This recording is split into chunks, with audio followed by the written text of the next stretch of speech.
Çünkü oğullar başladı yoksadan dengeyi bir vefay dünyada ben şumadı ben dengeyi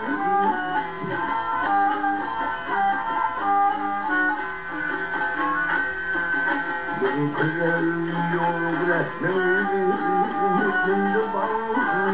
dengeyi ol hadi ol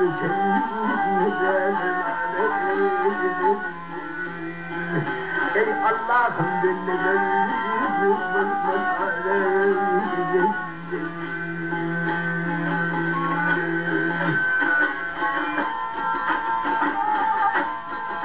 ağzım oğlum deme şu kimsenin kim tahar kimsenin dokarsın bir dudak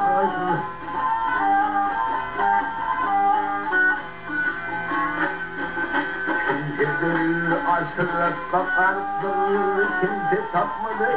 parçalan niceler sarı sevur niceler doğulan ey Allah'ım dinlerim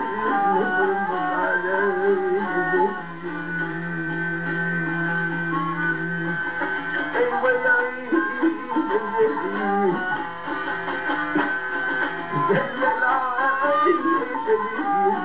herkeme bir başlamaz olur derdi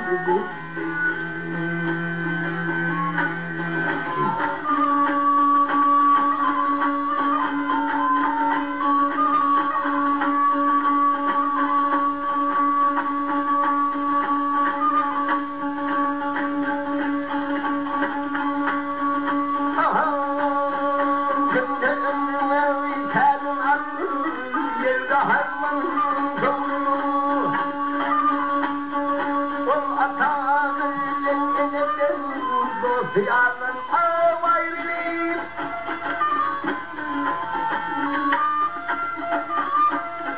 niceler ferme bulur kaleye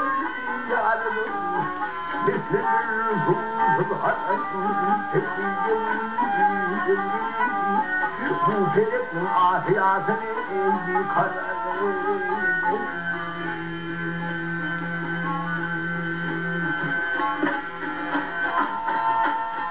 gel barsam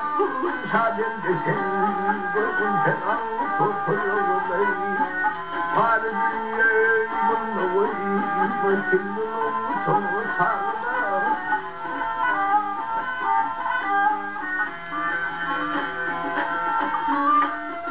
ben bilmemeyi geçerim benim bağına bütün bunun şekilmiş kullerim